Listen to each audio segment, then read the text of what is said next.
Hello everyone, हाजिर हूँ एक न्यू रिलीज सीरीज के साथ जिसकी कहानी और कैरेक्टर्स काफी ज्यादा इंटरेस्टिंग है। अगर आपको बहुत ज्यादा ओवरपावर्ड हीरो और बैडेस्ट कैरेक्टर पसंद है तो ये सीरीज आपके लिए। हमारा हीरो बहुत ही ज्यादा बैडेस्ट है। वो तो मार्शल आर्ट के फेमस 8 स्कूल्स के एल्डर्स को भी धूल चटा देता है। उसकी स्किल्स इतनी ज्यादा इम्प्रेसिव थी कि वो अकेले उन सभी के नाक में दम कर चुका था। पर इलीगल तरीके से उसके मास्टर ने उसे ये सारी टेक्निक सिखाई थी, जिसके बाद उसे सजा के तौर पर हमेशा हमेशा के लिए बैन कर दिया जाता है। पर उसने कसम खाई थी कि वो अंडरवर्ल्ड में अपना नाम बना कर रहेगा। देखना ये है कि क्या हमारा हीरो नई टेक्निक्स के साथ इन मास्टर्स को फिर से पछाड़ पाता है, या ये मास्टर्स जो कि उसके जान के प्यासे हैं वो उसे रास्ते से हटा देते हैं। कहानी काफी ज्यादा इंटरेस्टिंग है। ज्यादा स्पॉइलर दिए बिना चलिए स्टार्ट करते हैं। सीरीज की स्टार्टिंग में हमें कुछ गार्ड्स को दिखाते हैं जो कि कुछ असैसियन से बचकर एक कैरेज को तेजी से भगा कर लेकर जा रहे थे। पर फिर भी वो असैसियंस तेजी से उनका पीछा करते हुए उनके पास पहुंचकर गार्ड्स को एक एक करके मारना शुरू कर देते हैं, वो भी अपनी स्वॉर्ड पावर का यूज करके। अपनी जान पर खेलकर उनमें से एक गार्ड उन सारे स्वॉर्ड्स को कैरेज तक पहुंचने से रोक रहा था। कैरेज के अंदर 2 लोग मौजूद थे जिन्हें देखकर लग रहा था कि वो माँ और बेटी हैं। वो मदर भी कैरेज पर होते हमले को देखकर डर कर अपनी डॉटर को प्रोटेक्ट करना शुरू कर देती है। उन असैसियंस ने चारों तरफ उस कैरेज को घेर लिया था और एक एक करके सभी गार्ड्स को मारने के बाद वो कैरेज को भी रोक लेते हैं। एक झटके के साथ कैरेज के रुकने की वजह से वो पलटता हुआ काफी दूर जाकर गिरता है, जिससे वो दोनों ही काफी बुरी तरीके से इंजर्ड हो जाते हैं। पर फिर भी यहाँ मदर को अपनी डॉटर जियो की बहुत ज्यादा फिक्र हो रही थी। वो सब कुछ उसे प्रोटेक्ट करने को देना चाहती थी। पर तभी वो असैसियन ग्रुप उनके सामने आ जाता है, जिसका लीडर गोंग शुन इस नजारे को देखते हुए कहता है कि कितना ब्यूटीफुल सिनेरियो है, इसे तो हम तियानशेन सेक्ट के टॉप पर गुदवाएंगे। उनमें से एक किलर आगे बढ़ते हुए अपने एक्स का यूज करके जैसे ही उन दोनों पर हमला करने जाता है, उससे पहले ही उसके हाथ पर एक नीडल आ चुका था जो कि सीधा उसके प्रेशर पॉइंट से हिट हो चुका था और उसके हाथ से उसका वेपन छूट जाता है। तभी वहाँ एक बंदे की एंट्री होती है। ये अटैक उसी ने किया था, जो कि ड्रिंक करते हुए काफी कैजुअली कहता है कि जब तुम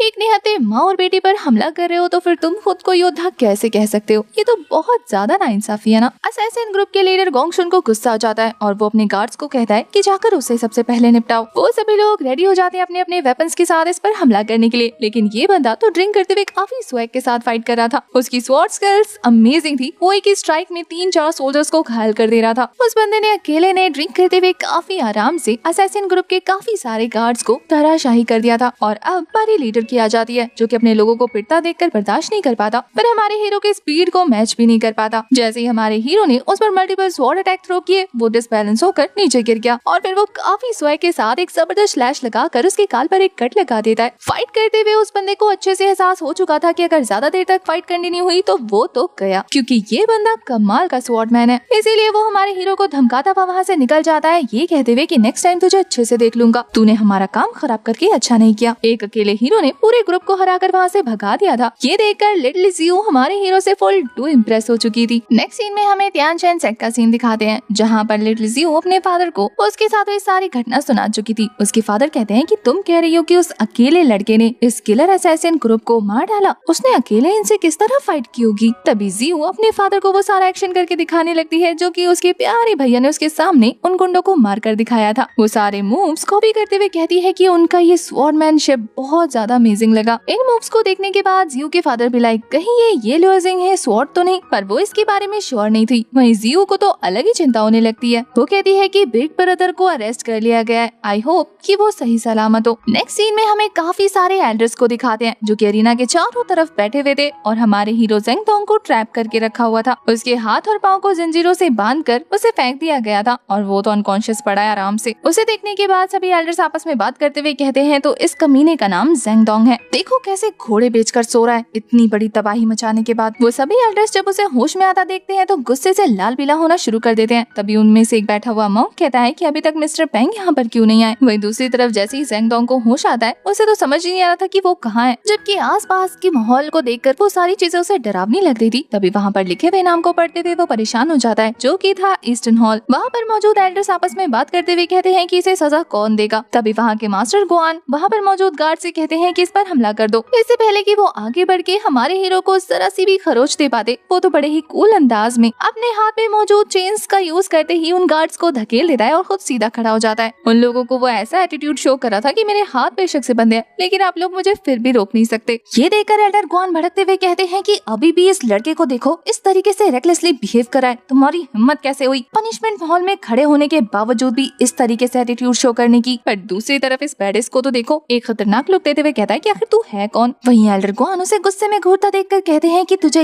याद दिलाऊं या खुद से याद कर लेगा। बस फिर क्या था, ज़ेंगडोंग थोड़ा सा दिमाग लगाता है और कुछ घंटे पीछे पहुंच जाता है, जहां वो तेजी से भागते हुए जंगल क्रॉस कर रहा था। ये बंदा अभी भी काफी ज्यादा चिलैक्स था और वाइन पीते पीते दौड़ लगा रहा था। तभी हमें पता लगता है कि उसके पीछे एल्डर गुआन पड़े हुए हैं, जो कि उसे रोकते हुए कहते हैं कि छोटे चूहे कहाँ जा रहा है, अगर तेरे अंदर हिम्मत है तो यहीं रुक और अपने ग्रैंडपा गुआन से लड़के दिखा। उन्हें अपने पीछे आता देखकर ज़ेंगडोंग भी लाइक, क्या बात कर रहे हो अंकल, आप लोगों को अगर पीछा ही करना है तो ताई हांग थीफ का पीछा करो ना, उसकी जगह मेरे पीछे क्यों पड़े हो, आखिर मुझसे क्या मतलब है आपको। उसकी बात कंप्लीट भी नहीं हुई थी कि पीछे से एल्डर मोरोंग उस पर हमला करते हुए कहती है कि कमीने, तेरे पीछे हम इसलिए पड़े हैं क्योंकि लास्ट नाइट को तूने जो स्वॉर्ड यूज की थी ना, वो येलो सिंगे स्वॉर्ड है। ज़ेंगडोंग ने काफी स्पीड के साथ उनके अटैक को डॉज कर लिया था और वो उसके सामने खड़े होते हुए कहती है कि अब तुझे पता लगा कि हम तेरा पीछा क्यों कर रहे हैं। तभी वहाँ पर दो और एल्डर्स की एंट्री हो जाती है, एल्डर दोटेन और एल्डर हुआचैंग। उनके साथ साथ वहाँ पर शोंगटेन माउंटेन के फर्स्ट एल्डर ज़ाओ की भी एंट्री होती है, जो कि काफी ज्यादा पावरफुल लग रहे थे। साथ ही दूसरी तरफ से मोंग तियानलोंग भी हाजिर हो जाते हैं। खुद को चारों तरफ से इतने पावरफुल एल्डर से घिरा देखकर ज़ेंगडोंग घबराता नहीं है, बल्कि वो उनसे सवाल करते हुए कहता है कि मैं आप लोगों की बहुत ज्यादा रिस्पेक्ट करता हूँ, साथ ही आप लोग मार्शल आर्ट मास्टर्स हैं, मुझे नहीं लगता कि मैंने पास में आप लोगों में से किसी को भी हर्ट किया या ऑफेंड किया हो, तो फिर आप लोग मेरा काम बढ़ाने के लिए इस तरह ग्रुप में मुझ पर हमला करने क्यों आए हैं, क्या मैं जान सकता हूँ। एल्डर ज़ाओ आगे आते हुए काफी गुस्से में कहते हैं क्योंकि वो अंडरवर्ल्ड का स्कम मु तियान हुओ तेरा मास्टर है। ये बोलकर एल्डर ज़ाओ ने उस पर हमला कर दिया था, जिसे डॉज करते हुए ज़ेंगडोंग को भी गुस्सा आ जाता है। सबसे पहले तो अपनी वाइन की बोतल को उस पर दे मारते हुए कहता है कि तेरी हिम्मत कैसे हुई मेरे मास्टर के बारे में बकवास करने की, और फिर वो उनके अटैक्स को ब्लॉक करना शुरू कर देता है अपनी स्वॉर्ड की हेल्प से। उसका ऑरा काफी ज्यादा जबरदस्त था, उसने इतना तेज स्ट्राइक किया था जिससे दूर धकेलते हुए एल्डर्स के हाथ कांप गए थे। इस एक हमले से वो समझ जाते हैं कि इस छोटे बच्चे से फाइट करना उनके लिए इजी नहीं होगा। वहीं ज़ेंगडोंग अपने मास्टर के बारे में सुनकर अब तक उसका पारा हाई हो चुका था। वो कहता है कि इंसल्ट कर रही मेरे मास्टर की, अब तो तू गया। उसने काफी स्पीड के साथ एल्डर ज़ाओ पर हमला करते हुए 2-4 मूव्स में ही उनके स्वॉर्ड को उनके हाथ से छीनकर एक जबरदस्त किक के साथ उन्हें दूर फेंक दिया था। इधर दूसरी तरफ एल्डर ज़ाओ को दिखाते हैं, जो कि उल्टे पड़े हुए थे। वहीं ज़ेंगडोंग उन्हीं के स्वॉर्ड को कैच करके उनकी तरफ थ्रो करते हुए कहता है कि मेरे मास्टर मु तियानहाओ बहुत ही ज्यादा रिस्पेक्टेड पर्सन है, इस पूरी दुनिया में सब उनके मार्शल आर्ट को एडमायर करते हैं और हर कोई उनका डिसाइपल बनना चाहता है। उनकी एक झलक के लिए लोग पागल हैं और तू उन पर इल्जाम लगा रहा है। अगर दोबारा तेरे मुंह से उनके बारे में कुछ भी निकला तो ये स्वॉर्ड अब सीधा नीचे होगी। उसे स्वॉर्ड को पेड़ की तरफ थ्रो कर दिया था, जो कि बस मास्टर ज़ाओ के खानदान को खत्म करने ही वाले थे। ज़ेंगडोंग के स्वॉर्ड स्किल्स को देखकर तो एल्डर वो भी खुद को रोक नहीं पाते उसे एडमायर करने से, लेकिन क्या करे, है तो वो उनके दुश्मन का डिसाइपल, तो अब तक वो गुस्से से भर चुके थे। वहीं दूसरी तरफ एल्डर ज़ाओ को दिखाते हैं, जो इस हमले से सदमे में आकर बेहोश हो जाते हैं। वहीं अब ज़ेंग पर हमला करने के लिए एल्डर हुआ आगे आते हुए कहते हैं कि एक छोटा बच्चा होकर एल्डर्स पर इस तरीके से हमला करने की तेरी हिम्मत कैसे हुई, खुद को क्या समझता है तू। और फिर उन्होंने 3 स्ट्राइक थ्रो कर दिए थे, वो भी अपनी स्वॉर्ड एरो की हेल्प से। पर ये अटैक ज़ेंगडोंग को हिट होने से पहले ही वो अपने स्वॉर्ड के पीछे का हिस्सा यूज करके उन अटैक्स को रिवर्स कर देता है। एल्डर हो तो काफी ज्यादा भड़क जाते हैं कि तूने मेरे हमले को रिवर्स कर दिया, अजीब बात है, तो क्या अटैक खा जाता।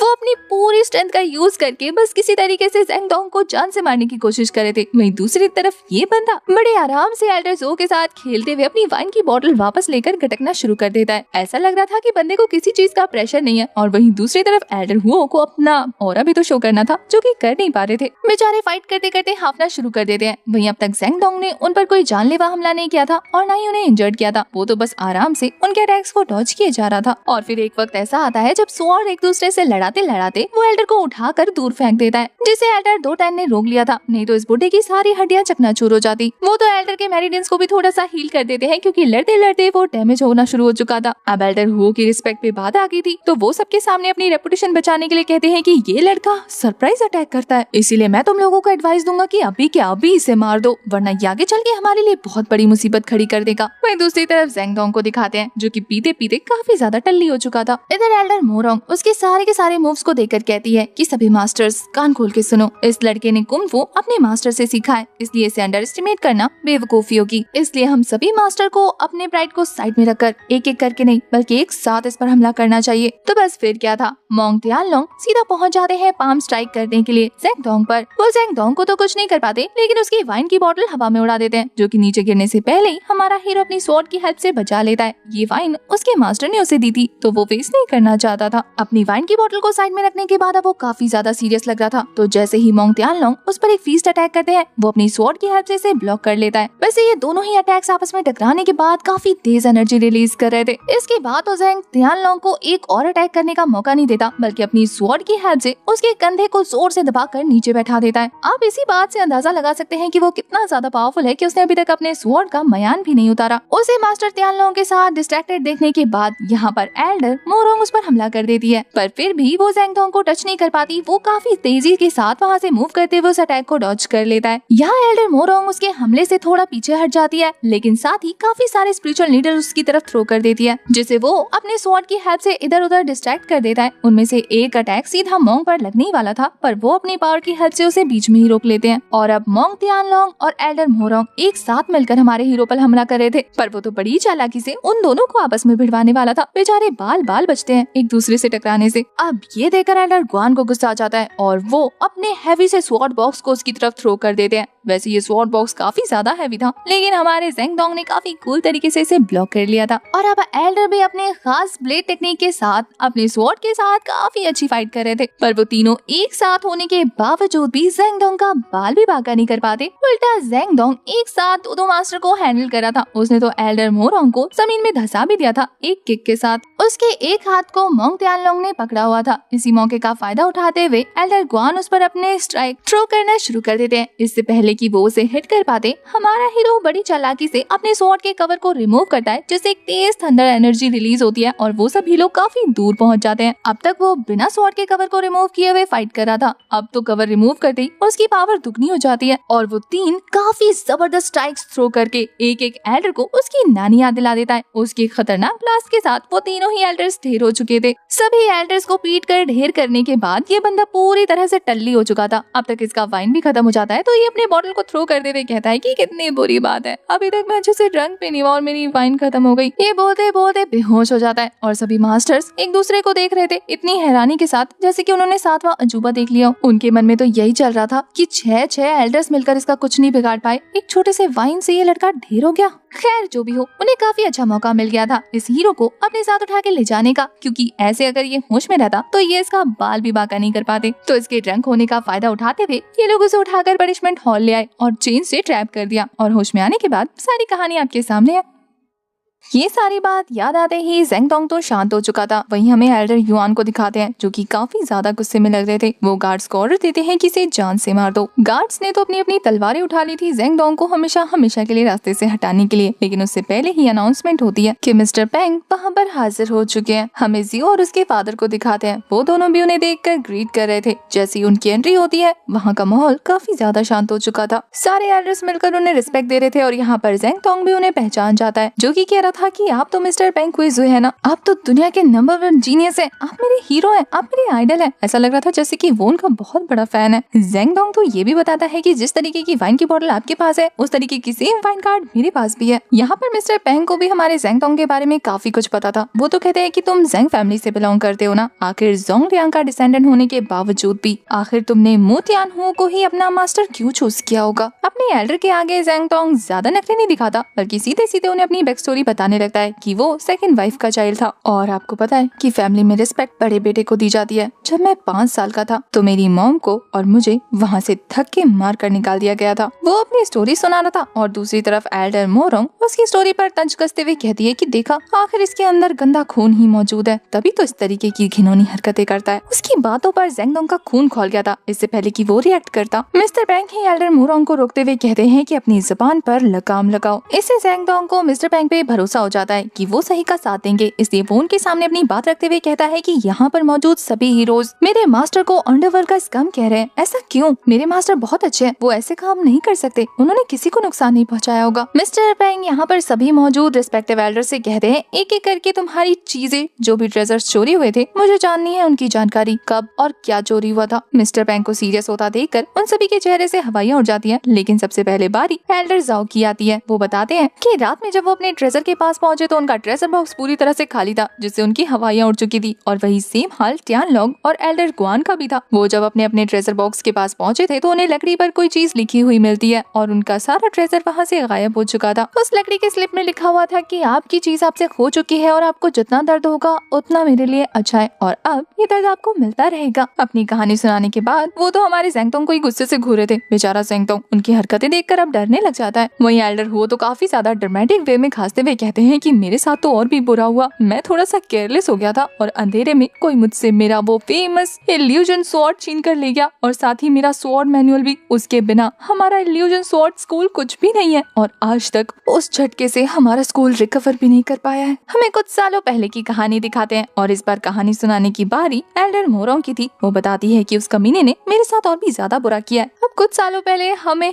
सच में मो तियानहाओ को दिखाते हैं, जो कि एल्डर मोरोंग की बेटी के साथ इश्क लड़ा रहा था। वो दोनों अपनी अपनी प्रैक्टिस के बारे में बात कर रहे थे, जहाँ ज़ाओयुन कहती है कि तुम काफी ज्यादा अच्छे हो तो तुम मेरा मजाक उड़ाओगे। तभी वहाँ पर एल्डर मोरोंग की एंट्री हो जाती है, जो कि उसे डांटते हुए कहती है कि तुम्हारी हिम्मत कैसे हुई मेरी बेटी को बहला फुसलाकर हमारे सेक्ट के इस खास टेक्निक को यूज करने की। तुम्हें पता भी है ना कि ये गोल्डन नीडल टेक्निक हमारे मोरोंग फैमिली की है, आखिर तुम इसे सीक्रेटली कैसे सीख सकते हो। पर यहाँ पर मो तियानहाओ उनकी बातों पर कान नहीं देता, बल्कि उन्हीं की टेक्निक का यूज करके उनके साथ फाइट करने लग जाता है। उसने गोल्डन नीडल टेक्निक का यूज करके एक एक करके वहाँ मौजूद सभी गार्ड को नींद में सुला दिया था। ये सब देखकर मोरोंग इम्प्रेस होने की जगह और ज्यादा गुस्सा हो जाती है। वो कहती है कि मेरी टेक्निक मुझ पे आजमा रहा है, रुक जा तुझे सबक सिखाती हूँ। वो तो अपनी स्वॉर्ड लेकर फाइट करने वाली थी, पर तभी वो तियानहाओ को देखकर हैरान रह जाती है, क्योंकि वो 1000 नीडल टेक्निक परफॉर्म कर रहा था, जो कि मोरोंग के लिए भी बहुत मुश्किल। मोरोंग को ये सीक्रेट नीडल टेक्निक सीखने में 10 साल लगे थे और इस बंदे ने आराम से 3 महीने में ये टेक्निक सीख ली। वो तो हैरान हो रही थी और वहीं ये बंदा बिना सोचे समझे उन पर हमला कर देता है। उसने स्पेशली टारगेट को फोकस नहीं किया था, इसलिए वो आसपास मौजूद जानवरों को भी बेहोश कर चुका था। मोरोंग को अनकॉन्शियस करने के बाद वो ज़ाओयुन से बात करने लगता है कि मेरी जानेमन अब तुम्हें यहाँ से ले जाने का वक्त आ गया, लेकिन पीछे मुड़ के देखता है तो उसके अंदर भी नीडल्स घुसे हुए थे। सबसे पहले तो वो उसे रिलीज करता है, जिससे रिलीज होते ही ज़ाओयुन उस पे गुस्सा करने लगती है कि तुम इस तरीके से नीडल टेक्निक को सीक्रेट वेपन के साथ मर्ज करके अटैक नहीं कर सकते। तुम जानते हो ना मेरी फैमिली सीक्रेट टेक्निक को अवॉइड नहीं कर सकती। हाँ मैं मानती हूँ कि तुमने ये वान लियो गोएजंग से सीखा है, लेकिन ये ओयोंग फैमिली का मेथड है, हमारा नहीं। ये सारी बातें सुनने के बाद तभी से एल्डर मोरोंग ने उसका नाम अंडरवर्ल्ड का स्कम रख दिया था, जिसने चोरी छुप के अपने टैलेंट का यूज करके सभी फैमिली की सीक्रेट टेक्निक को अच्छे से मास्टर करके उन्हें हराना शुरू कर दिया। मोरोंग को गुस्सा करता देखकर तियानहाओ भी लाइक इस उम्र में इतना गुस्सा करेंगी तो बीपी हाई हो जाएगा। और फिर वो अपने पास एक मैनुअल निकाल कर दिखाते हुए कहता है कि ये वुजंग फैमिली का है, अब मेरे ये किसी काम का नहीं, क्योंकि मैंने इसकी कॉपी बना ली है और अब मैं सिर्फ इकलौता ऐसा बंदा हूँ जिसके पास सभी फैमिलीज की सारी टेक्निक है। मुझे एक टेक्निक पर डिपेंड रहने की कोई जरूरत नहीं। ये बोलने के बाद वो उस बुक को एल्डर मोरोंग की तरफ थ्रो कर देता है, जिससे उनके सारे नीडल्स हट चुके थे। वो तो गुस्से में चिल्लाते हुए कहती है कि तुम्हें तो मैं छोड़ूंगी नहीं। और फिर एल्डर मोरोंग बताती है कि उस दिन के बाद से आज तक मुझे बस उसी इंसान का इंतजार था। मैं तो चाहती थी कि मेरे हत्थे चढ़े और मैं उसे मार दूं। हालांकि मैंने सिचुएशन को एग्जैजरेट किया है, लेकिन क्या करूं, उसने हमारी नाक में दम भी तो इतनी जोर से किया था। सभी एल्डर्स का उसके मास्टर को लेकर गुस्सा देखने के बाद ज़ेंगतोंग और कुछ भी नहीं कह पाता। यहाँ पर मिस्टर पेंग भी कहते हैं अब तुम्हें पता लगा तुम्हारे मास्टर से सब इतनी नफरत क्यों करते हैं। शायद अब तुम भी समझ गए होगे कि आखिर तुम्हें इतनी परफेक्ट मार्शल आर्ट क्यों मिली, क्योंकि तुम्हारे मास्टर को सभी टेक्निक्स पता थी। तो क्या तुम्हें अब पता है कि तुम्हारी गलती क्या है? वो तो हामी भर देता है। वो अपनी सजा के लिए तैयार था, इसलिए मिस्टर पेंग एल्डर गुआन को कहते हैं सजा सुनाने के लिए। एल्डर गुआन यहाँ हमारे ज़ेंगतोंग से कहते हैं कि तुमने फॉर्मली किसी भी 7 सेक्ट्स में से कोई भी सीक्रेट टेक्निक नहीं सीखी है। तुम्हारे मास्टर ने ये सारी टेक्निक्स तुम्हें इलीगली सिखाई है, जो कि उसने हमारी फैमिली से चुराया था, जिससे अब तुम भी अंडरवर्ल्ड के सबसे बड़े क्राइमिस्ट बन गए हो। एल्डर गुआन उसकी खतरनाक सजा को अनाउंस करते हुए कहते हैं कि सबसे पहले तो मैं तुम्हारे मार्शल आर्ट को डिस्ट्रॉय करूंगा, उसके बाद तुम्हारे हाथ और पाँव को तोड़कर अलग कर दूंगा और तुम्हें मार्शल आर्ट वर्ल्ड से हमेशा हमेशा के लिए एक्सपेल कर दूंगा। ये सारी ही सजाएं बहुत ज्यादा ब्रूटल और क्रूअल थी, जिनके बारे में सुनकर ज़ेंगतोंग को